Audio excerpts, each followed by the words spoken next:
కూడా తలలు వంచి కళ్ళు మూసుకున్నట్లయితే చిన్న ప్రార్థన చేసుకుందాం.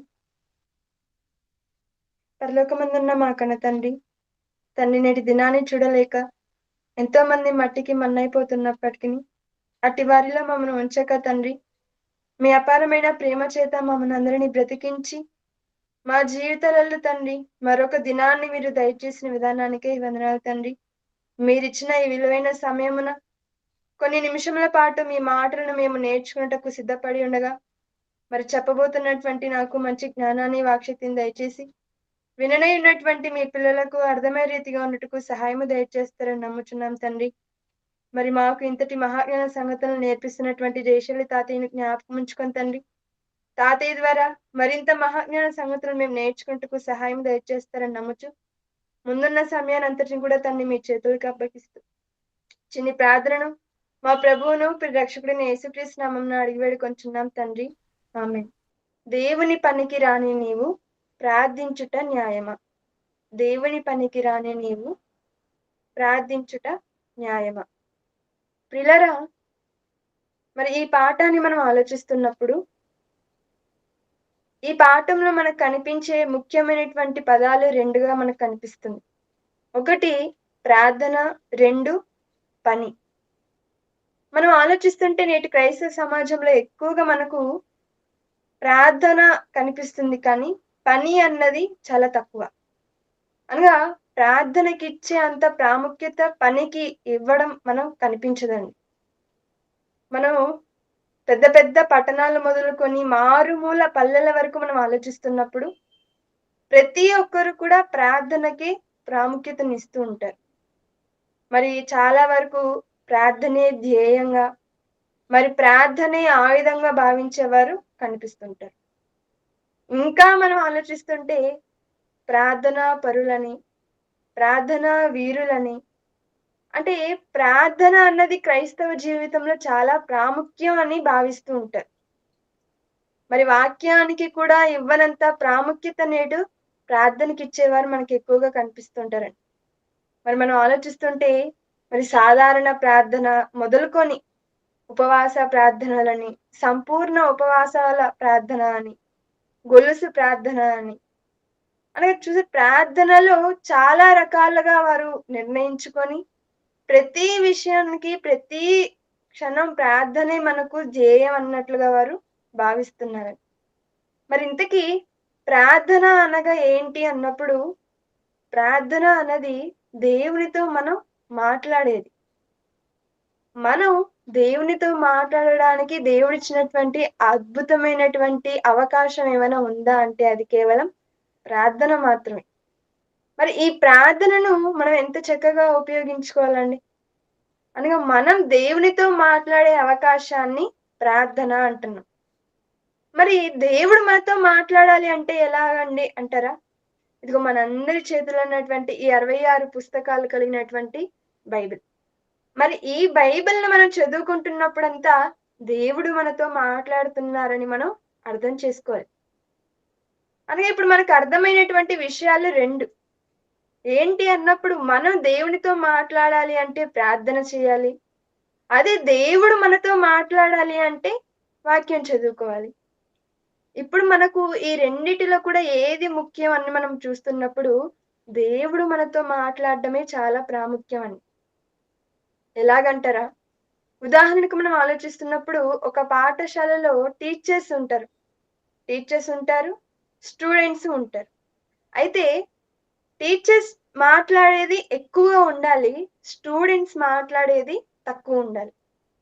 ఎందుకన్నప్పుడు ఉపాధ్యాయులు ఏదైతే చెబుతారో, ఏదైతే మాట్లాడతారో ఆ జ్ఞానాన్ని విద్యార్థులుగా ఉంటున్నటువంటి వాళ్ళు అభ్యసించి పరీక్షలో వ్రాసి ఉత్తీర్ణులు అవ్వాలి. కాబట్టి స్కూల్లో ఎవరు ఎక్కువగా మాట్లాడడం మంచిది?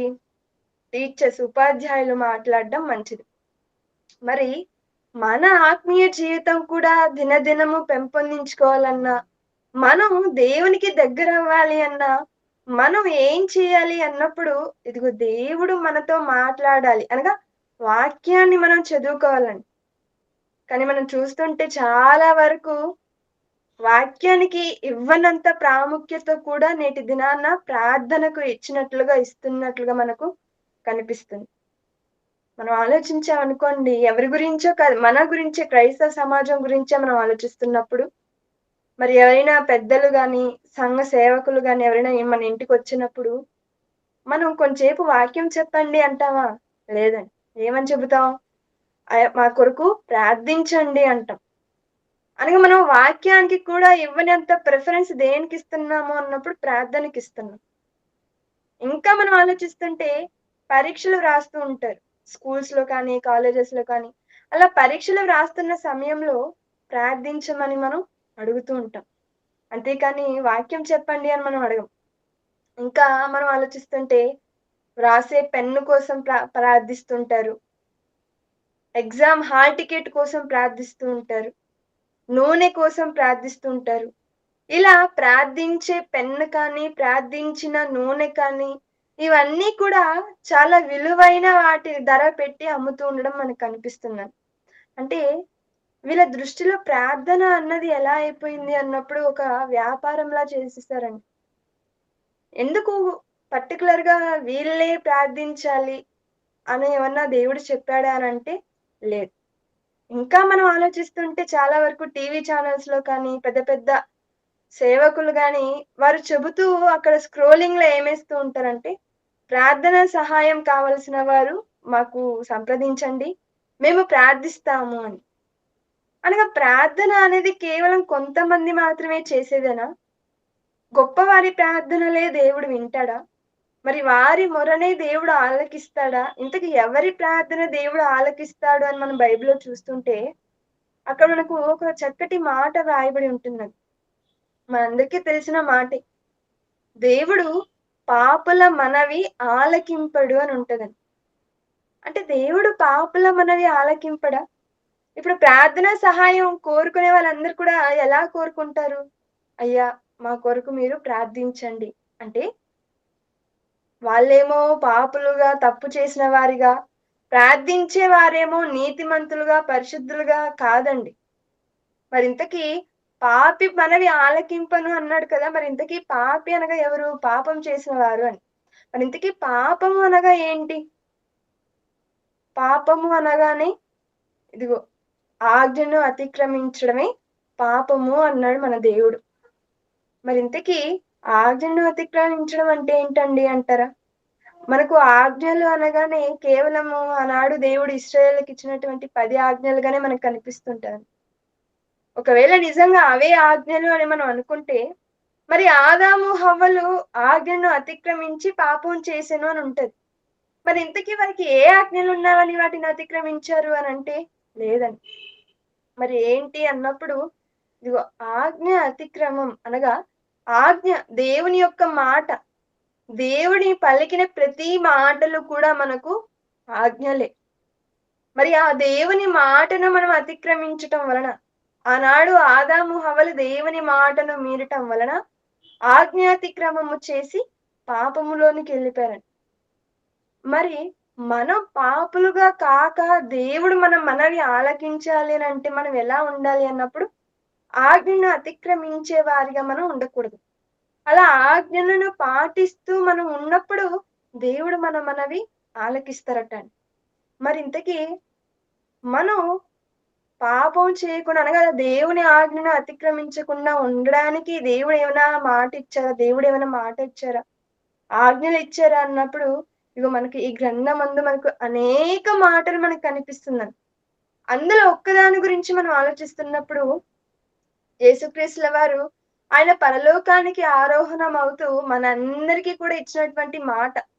మనందరికిచ్చిన ఆజ్ఞ ఏంటి అన్నప్పుడు, మీరు సర్వలోకానికి వెళ్లి సర్వ సృష్టికి సువార్తను ప్రకటించుడి అన్నారు. అనగా ఇది మాటేనా? ఇదొక ఆజ్ఞ అండి. మరి ఈ ఆజ్ఞను ఎందరైతే పాటిస్తున్నామో, వారి మాటలు దేవుడు వింటారేమో కానీ, ఆజ్ఞను అతిక్రమించి పాపం చేసిన వారి మనవి దేవుడు ఆలకింపడు. అయితే ఇప్పుడు మనం ప్రార్థించాలి అనంటే ఎలాగా?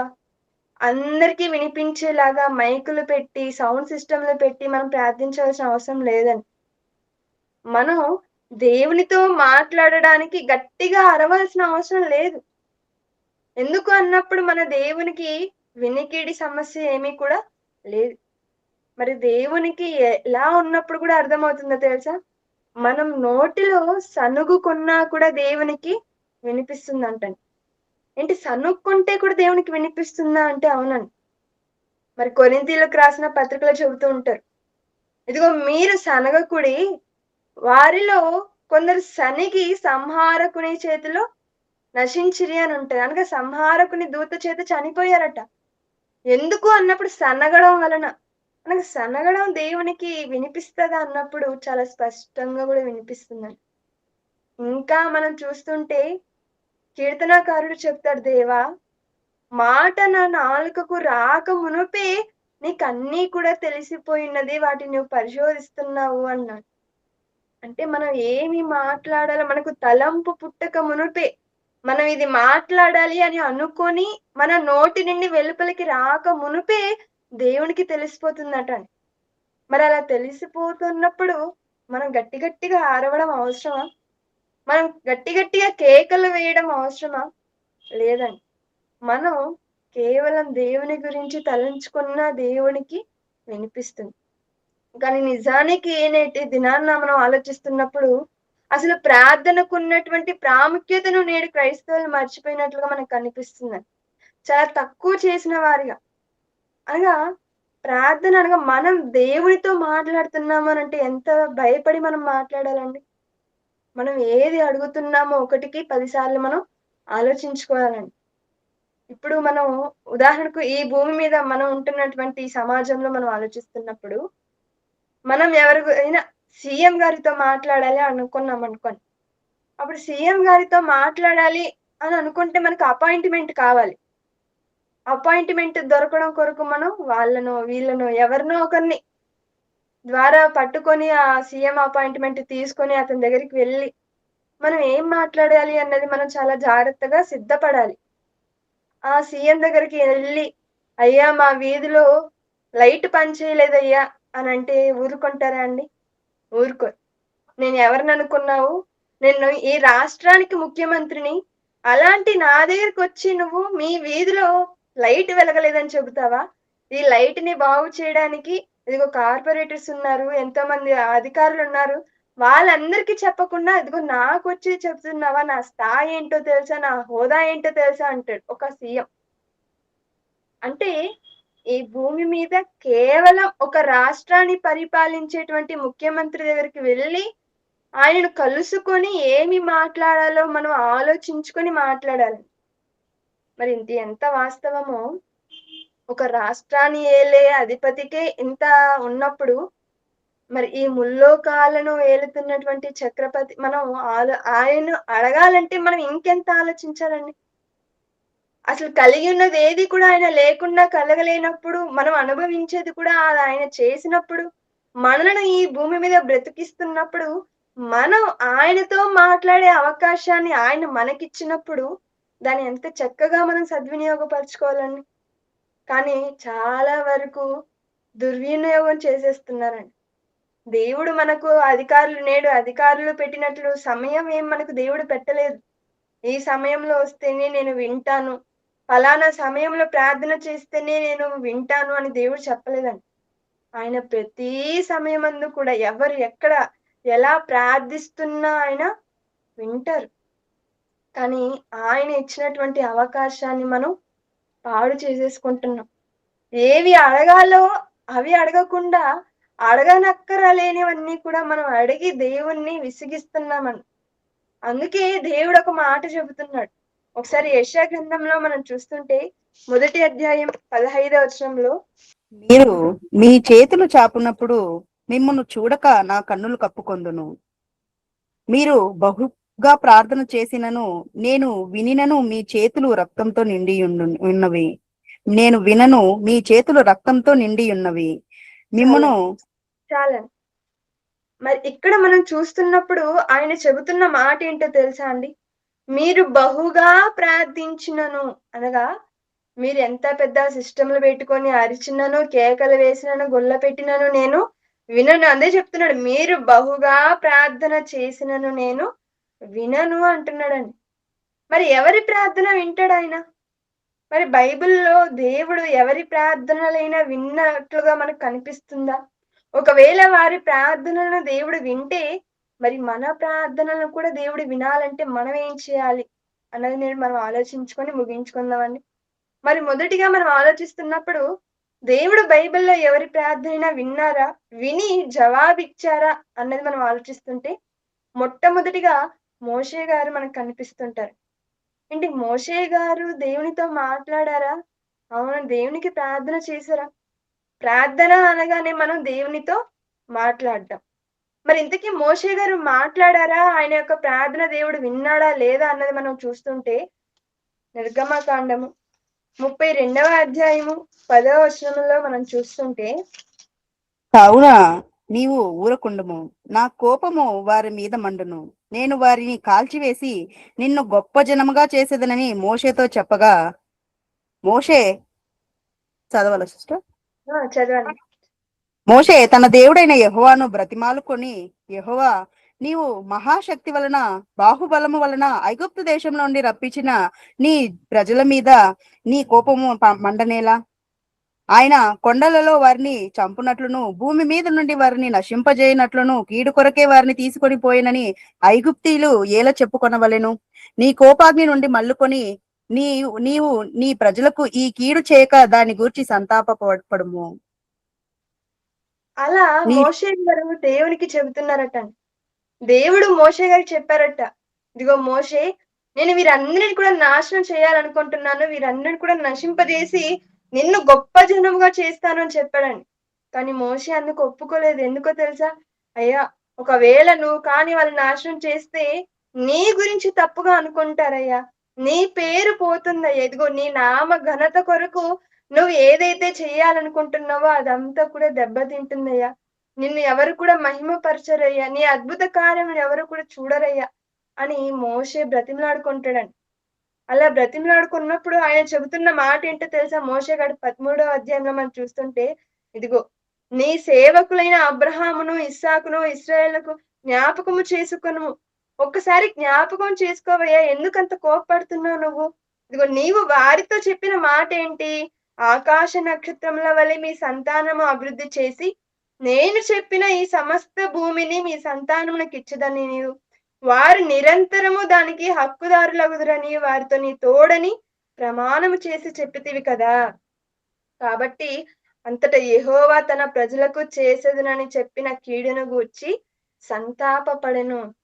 మోషే గారు మనకు అర్థమైనటువంటి సందర్భం ఏంటి అన్నప్పుడు ఈ మాటల్లో దేవునికి కోపం వచ్చిందండి. కానీ దేవుడు ఏం చెప్పాడు అనంటే, నేను నిన్ను నాశనం చేయను, వాళ్ళని నాశనం చేసి నిన్ను గొప్ప చేస్తాను అన్నాడు. కానీ అందుకు మోషే ఒప్పుకోలేదండి. అయ్యా, నువ్వు నన్ను గొప్ప చేస్తావన్నది కాదు. వాళ్ళు నశించిపోతే నీ పేరు పోతుంది.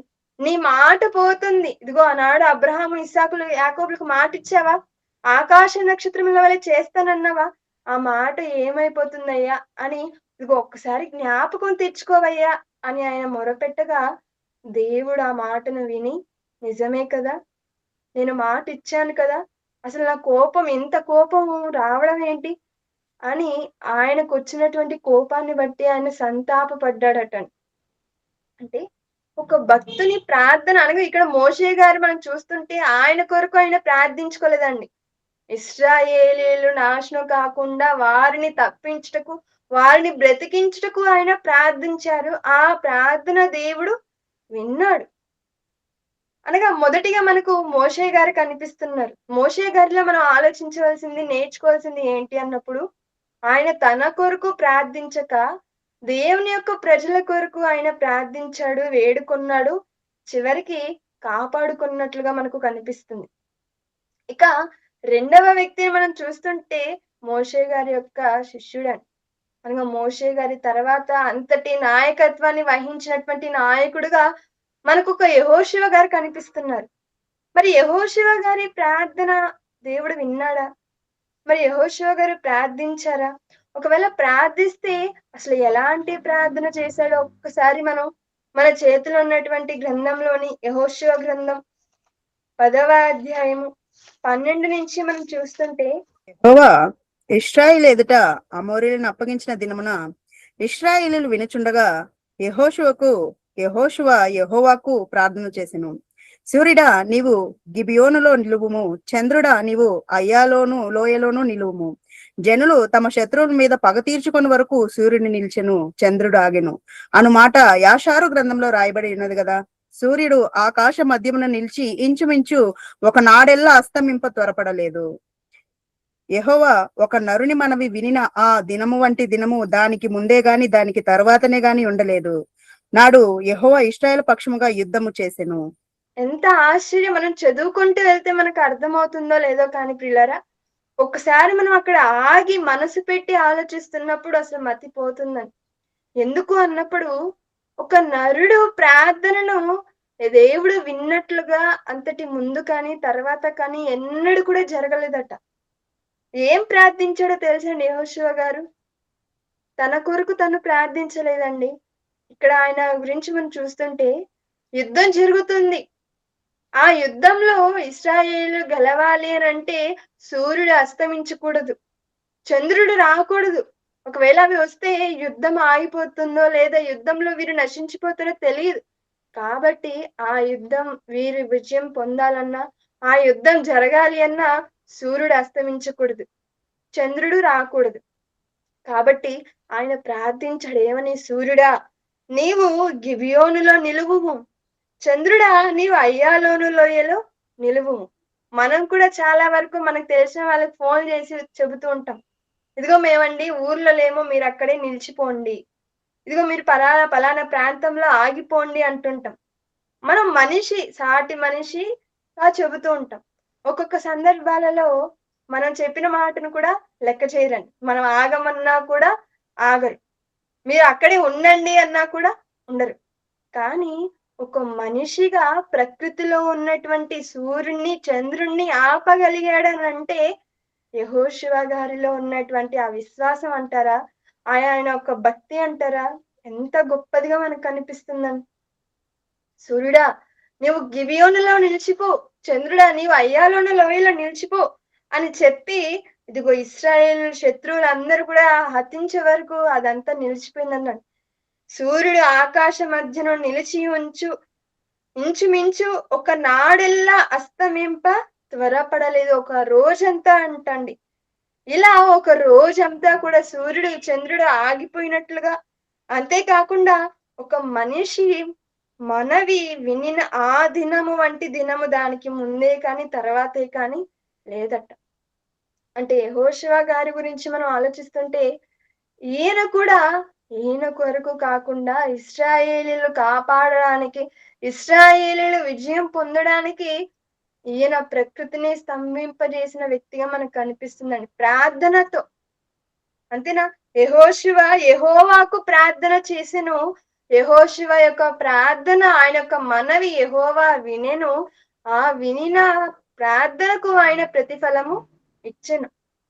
అంటే ఎంత గొప్ప వ్యక్తిగా, ఎంత గొప్ప విశ్వాసిగా మనకి యెహోషువ గారు కనిపిస్తున్నారండి. ఇంకా మనం బైబిల్‌లో ఆలోచిస్తుంటే, మొదటిగా మనం మోషే గారి గురించి చూసాం. రెండవదిగా యెహోషువ గారి గురించి చూసాం.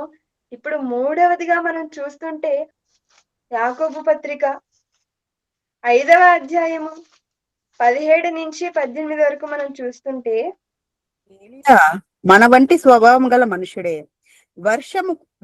వర్షింపకుండునట్లు అతడు ఆసక్తితో ప్రార్థన చేయగా 3.5 సంవత్సరముల వరకు భూమి మీద వర్షింపలేదు. అతడు మరలా ప్రార్థన చేయగా ఆకాశం వర్షం ఇచ్చెను, భూమి తల ఫలమునిచ్చెను. ఎంత ఆశ్చర్యం అండి. ఇప్పటి వరకు మనం చూస్తున్నదంతా కూడా మనుషులే. మోషే గారు మనలాంటి మనిషే. యెహోషువ గారు మనలాంటి మనిషే. ఏలియా గారు కూడా మన వంటి స్వభావము గల మనుష్యుడే. ఈయన కూడా ప్రార్థించాడట. ఈయన ప్రార్థించగా 3.5 సంవత్సరాల వరకు వర్షము వర్షింపలేదట అండి. అనగా 3.5 సంవత్సరాల వరకు ఆయన విశ్వాసాన్ని కోల్పోలేదా? ఆయన యొక్క భక్తిని ఆయన విడిచిపెట్టలేదా అంటే లేదండి. 3.5 సంవత్సరాల వరకు ఆయన యొక్క ప్రార్థన మేరకు వర్షం అసలు ఒక చుక్క నీటి కూడా భూమి మీద పడలేదట.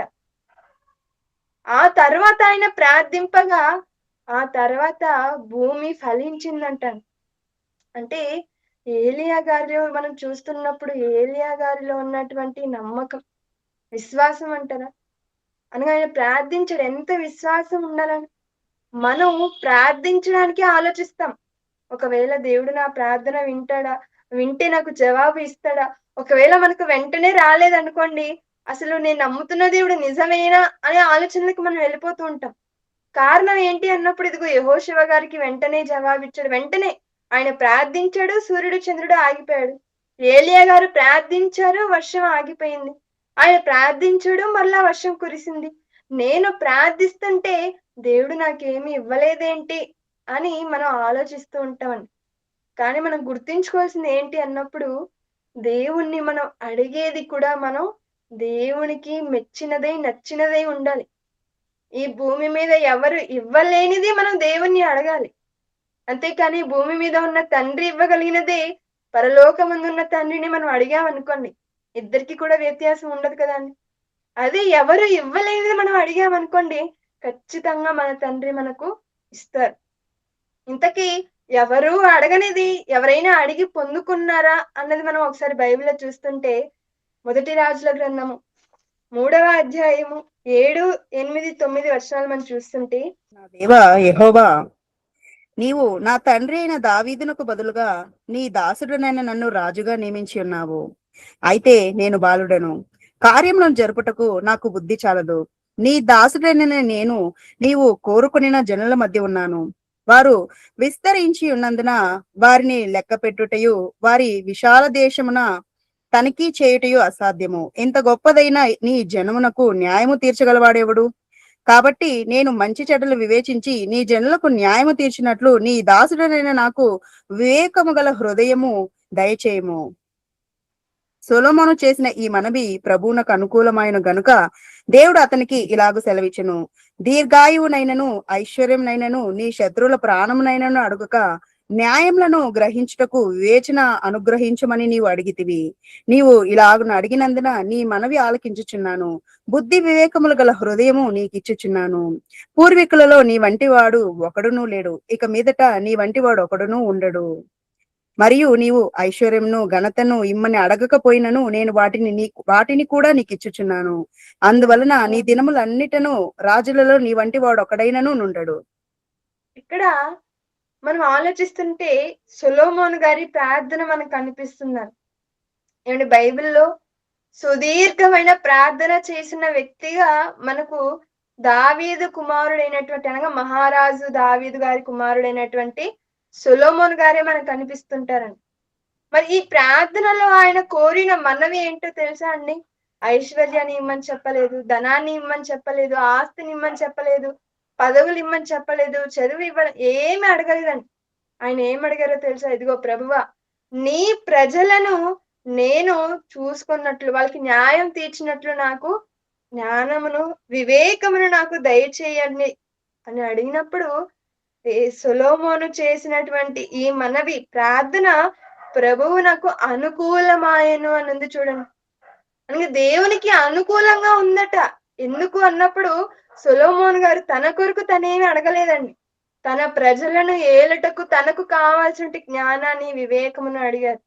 కానీ దేవుడు దానితో పాటు ఐశ్వర్యాన్ని ఇచ్చాడు, పేరునిచ్చాడు, ఘనతనిచ్చాడు. అసలు యేసుక్రీస్తుల వారి ముందటి వరకు భూమి మీద సొలొమోను అంతటి జ్ఞానవంతుడు ఎవరు కూడా మనకు కనిపించరు. అంటే మనం ఆలోచిస్తున్నప్పుడు ఒక మోషే గారు కానివ్వండి, యెహోషువ గారు కానివ్వండి, ఒక ఏలియా గారు కానివ్వండి, ఒక సొలొమోను గారు కానివ్వండి, వీరందరి ప్రార్థనలు కూడా దేవుడు విని వీరికి జవాబులు ఇచ్చారు అంటే దానికి కారణం ఏంటో తెలుసా? వీరు ప్రార్థన యొక్క ప్రాముఖ్యతను గుర్తెరిగి దేవుణ్ణి ఏమి అడగాలో అవి మాత్రమే అడిగారు. పైగా వారి కొరకు వారు అడగక దేవుని ప్రజల కొరకు, దేవుని పిల్లల కొరకే అలా అడిగినట్లుగా మనకు కనిపిస్తుంది. అంటే నేడు మనం ఆలోచించవలసిన విషయం, మన ప్రార్థన దేవుడు ఎలా వింటారు, ఎప్పుడు వింటారు అన్నప్పుడు, దేవుడు క్రైస్తవులంగా మనందరికి ఇచ్చినటువంటి మాట, ఆజ్ఞ ఏంటి అన్నప్పుడు, సర్వలోకానికి వెళ్ళి సర్వ సృష్టికి సువార్త ప్రకటించమన్నారు. మరి ఇలా సువార్త ప్రకటిస్తేనే దేవుని ఆజ్ఞలను మనం పాటించినట్లుగా, ఫాలో అయినట్లుగా దేవుడు గుర్తెరిగి మన ప్రార్థనలు కూడా వినే అవకాశం ఉంటది. అంతేకాని మనం ఎక్కడికి వెళ్ళకుండా దేవుని మాటలను కనీసం మనం మైకులు పెట్టి స్టేజ్ మీద సువార్తలను పబ్లిక్ సభలలో చెప్పకపోయినప్పటికిని, మనం చేసే పనులంటారా? మనం వెళ్ళే కళాశాలలంటారా? లేదా పాఠశాలలంటారా? లేదా మనతో ఉద్యోగం చేసే వారికంటారా? లేదా మన పక్కింటి వారికంటారా? ఎవరికి ఒక్కరికైనా దేవుని మాటను ప్రకటించే వారిగా ఉండాలే కానీ, ఇదంతా వదిలి మనం 4 గోడల మధ్య ఉంటూ మనం ఎంత మోకరించి ప్రార్థన చేసినా, చేతులు జోడించి ప్రార్థన చేసినా, కళ్ళు మూసుకొని ప్రార్థన చేసినా దేవుడు వినరండి. ఎందుకన్నప్పుడు ఆయన మాటను విననప్పుడు మన మాటలు ఎలా వింటాడాయన? అందుకే మన అందరికి కూడా మార్గదర్శకులుగా ఉంటున్నటువంటి యేసుక్రీస్తుల వారి గురించి కూడా మనం ఆలోచిస్తుంటే, మరి ఆయన ఈ భూమి మీద మనకు ఎలా ఉండాలని నేర్పించాడు? ఆయన ఎలా ఉన్నాడు? ఆయన పనికి ప్రాధాన్యత ఇచ్చిన వ్యక్తిగా మనకు కనిపిస్తున్నారా? లేదా ప్రార్థనకు ప్రాముఖ్యతనిచ్చిన వారిగా కనిపిస్తున్నారా అనేది మనం చూస్తుంటే లూకాసు వార్త లూకాసు వార్త ఆయన 21వ అధ్యాయం 37వ వచనంలో ఆయన ప్రతిదినము పగటియందు దేవాలయంలో బోధించుచు రాత్రి వేళ ఒలీవల కొండకు వెళ్ళుచు కాలము గడుపుచుండెను. ఆయన అనగా యేసుక్రీస్తుల వారటండి. యేసుక్రీస్తుల వారు ఏం చేసేవారనంటే ప్రతి దినం కేవలం వారంలో ఒక రోజని కాదు. కేవలం నెలలో ఒక రోజని కాదండి. యేసుక్రీస్తుల వారట ఈ భూమి మీదకు వచ్చినప్పుడు ప్రతి దినము పగటి యందు మర్చిపోకూడదు. పగటి యందు పగలంతా కూడా దేవాలయంలో బోధించేవారట. ప్రకటించేవారట దేవుని వాక్యాన్ని. కానీ రాత్రి అవ్వగానే రాత్రి వేళల్లో కొండల మీదకు వెళ్ళిపోయి ఒలీవల కొండకు అనగా ఏకాంతముగా మనం దేవునితో మాట్లాడుతున్నప్పుడు మనం ఎలాంటి వాటికి కూడా మనం డిస్ట్రాక్షన్ అవ్వకూడదు కదండి. కాబట్టి యేసుక్రీస్తుల వారు ఎక్కడికి వెళ్ళిపోయేవారన్నప్పుడు ఇదిగో ఒలీవల కొండకు వెళ్ళుచు కాలం గడుపుతూ అక్కడ దేవునికి ప్రార్థన చేసుకునేవారుగా మనకు కనిపిస్తుంటారండి. అనగా పగలంతా కూడా బోధించారు. రాత్రంతా కూడా దేవునికి ప్రార్థించారు. పని ఎంత ముఖ్యమో ప్రార్థన కూడా అంతే ముఖ్యం. బోధించడం ఎంత ముఖ్యమో బోధించడంతో పాటు మనం దేవునికి ప్రార్థించడం కూడా అంతే ప్రాముఖ్యత అండి. మనం ఆలోచిస్తున్నప్పుడు దేవుడు కూడా ఎప్పుడు సంతోషిస్తాడు? ఎప్పుడు మన యందు చూసి ఆనందిస్తాడు అన్నప్పుడు ఇదే లూకా సువార్తలో ఉంటది కదండీ! 15వ అధ్యాయం 7వ వచనంలో అనుకుంటాను. అక్కడ ఉంటది. ఇదిగో అటువలే మారు మనస్సు అక్కరలేని 99 మంది నీతిమంతుల విషయమే కలుగు సంతోషము కంటే మారు మనసు పొందు ఒక్క పాపి విషయమై పరలోకంలో అత్యధికంగా దేవుడు సంతోషిస్తాడని ఉంటదండి. అంటే దేవుడు ఎప్పుడు సంతోషిస్తాడు అన్నప్పుడు నా దగ్గర 99 మంది నీతిమంతులున్నారు. ఒక్కరే కదా! ఏం కాదులే. ఉన్నటువంటి 99 మంది కొరకు ఆయన సంతోషపడ్డంటండి. ఆ ఒక్క పాపి ఆయన చెంతకు వచ్చినప్పుడు ఆయన పరలోకంలో తన దూతల ఎదుట సంతోషిస్తాడటండి. మరి ఆయన సంతోషపరచాలంటే, ఆయన మన ప్రార్థన వినాలి అనంటే, మనం ఏం చేయాలో మనకు అర్థమైందని అనుకుంటున్నానండి. అనగా మనం ప్రకటించాలి. అదే విధంగా మనం ప్రార్థించాలి. ఒకసారి మనం బైబిల్‌లోని మాటను మనం చూస్తున్నప్పుడు రోమీయులకు రాసిన పత్రిక 10వ అధ్యాయము 17వ వచనంలో కాగా అక్కడ వినుట వలన వినుట కాగా వలన విశ్వాసము కలుగును. వినుట క్రీస్తును గూర్చిన మాట వలన కలుగును. వినుట వలన విశ్వాసం కలుగుతుందంటాను.